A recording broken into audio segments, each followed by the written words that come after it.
Hello बच्चों, स्वागत है आपका अपनी classes exam study with you में। बच्चों, जैसा कि आप सभी जानते हैं कि हम लोग अर्थशास्त्र पढ़ रहे हैं। अर्थशास्त्र में हम लोग जो है आपकी बोर्ड एग्जाम और आपके हाफ ईयरली एग्जाम 2024-25 में जितने भी इंपॉर्टेंट क्वेश्चन आने वाले हैं उन क्वेश्चंस को हम लोग डिस्कस कर रहे हैं। तो बेटा, अगर आप लोग चैनल पर नए हैं तो प्लीज़ आप लोग चैनल को सब्सक्राइब कर लीजिएगा और बेल आइकन को प्रेस करना बेटा आप लोग बिल्कुल भी मत भूलिएगा, ठीक है। और हाँ, जितना हो सके उतना क्लास के लिंक को शेयर ज़्यादा से ज़्यादा कीजिएगा। और आप चाहें तो हम लोग के इंस्टाग्राम अकाउंट और फेसबुक जो है टेलीग्राम अकाउंट और फेसबुक अकाउंट से भी आप लोग जुड़ सकते हैं। डिस्क्रिप्शन बॉक्स में उन सभी की लिंक आपको प्रोवाइड मतलब कि दी गई है, प्रोवाइड भी करवाई गई है। तो बेटा, आज का पहला क्वेश्चन होगा, क्वेश्चन आपको इस साइड जो है आपके सामने आ जाएंगे, ठीक है बेटा। ध्यान दीजिएगा, आप लोग थोड़ा सा साइड में आता हूँ जिससे आपका क्वेश्चन यहाँ अच्छे से दिख पाएंगे, ठीक है बेटा। तो आज का हमारा पहला क्वेश्चन होगा कि व्यष्टि अर्थशास्त्री जी को एक परिभाषा लिखिए, ठीक है। व्यष्टि अर्थशास्त्री जी को हमको एक परिभाषा लिखनी है, या व्यष्टि अर्थशास्त्र का अर्थ क्या है, व्यष्टि अर्थशास्त्र से क्या आशय है। इस प्रकार के क्वेश्चन चैप्टर से बन सकते हैं। या व्यष्टि अर्थशास्त्र की कोई दो विशेषताएं लिखिए, है ना, ऐसे ऐसे क्वेश्चन बन सकते हैं। अर्थव्यवस्था से क्या आशय है, अर्थव्यवस्था होती क्या है, इसके बारे में बताना है। फिर अगला क्वेश्चन है कि वास्तविक लागत से क्या तात्पर्य, वास्तविक लागत होती क्या है वो हमको बतानी है ना बेटा।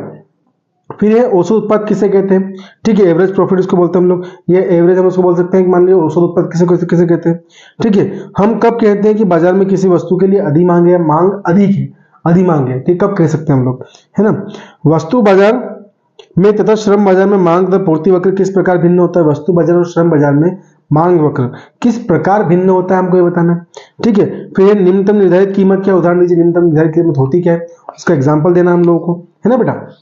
फिर आपका अगला क्वेश्चन देखते हैं। तो अगला क्वेश्चन बेटा क्या बोल रहा है आप लोगों का, आप लोगों का अगला क्वेश्चन बोल रहा है बेटा कि कीमत सीमा के दो जो है परिणाम बताइए। कीमत सीमा के दो परिणाम कौन कौन से होते हैं हमको इसमें बताना है, ठीक है बेटा। फिर आपका अगला क्वेश्चन होगा बेटा कि राष्ट्रीय आय से क्या आशय है, राष्ट्रीय आय से आशय क्या है, या प्रति व्यक्ति आय से आपका क्या आशय है, इसके बारे में हमको बताना है इसमें, है ना। फिर ये बेटा पूंजीगत वस्तु किसे कहते हैं, पूंजीगत वस्तु होती क्या है उसके बारे में बताना हम लोग इसमें, है ना। फिर ये बेटा प्रवाह से क्या आशय है, प्रवाह होता क्या है उसके बारे में जानकारी देनी है आपको इसमें, है ना। फिर ये राष्ट्रीय आय में परिवर्तन का कल्याण पर क्या प्रभाव पड़ता है, ठीक है। राष्ट्रीय आय में परिवर्तन का कल्याण पर क्या प्रभाव पड़ता है, ठीक है। फिर नेक्स्ट क्वेश्चन है विनिमय क्या है, ठीक है। फिर अगला क्वेश्चन है केंद्रीय बैंक को परिभाषित कीजिए, केंद्रीय बैंक होता क्या है ना। फिर अतिरिक्त मांग की अवस्था कब उत्पन्न होती है ना, अतिरिक्त मांग की अवस्था जो है वो कब उत्पन्न होती है, ठीक है। फिर नेक्स्ट क्वेश्चन है बेटा कि न्यून मांग का कीमत स्तर पर क्या प्रभाव पड़ता है, ठीक है। न्यून मांग होती क्या है, उसका कीमत स्तर पर क्या प्रभाव पड़ेगा, ठीक है, इसको बताना हम लोग को। फिर किस प्रकार के संतुलन में अर्थव्यवस्था अपने संसाधनों का चरम सीमा तक प्रयोग करती है, ठीक है। ऐसे कौन संसाधन है जिनमें किसी भी संतुलन में अर्थव्यवस्था अपने संसाधनों का बिल्कुल लास्ट स्टेज तक उपयोग कर सकती है, ठीक है बेटा। फिर अगला क्वेश्चन है कि सेटेरिस पारिबस की मान्यता लिखिए, ठीक है। फिर आय व रोजगार के परंपरावादी सिद्धांत की मान्यता लिखिए, ठीक है। फिर उपभोक्ता प्रवृत्ति की कोई दो विशेषताएं बतानी है हम लोगों को, ठीक है बेटा। ऐसे करके बेटा कुछ हम लोगों ने कुल मिला के हम मान सकते हैं कि 20 से 22 क्वेश्चन जो डिस्कस किए बेटा आज की क्लास में।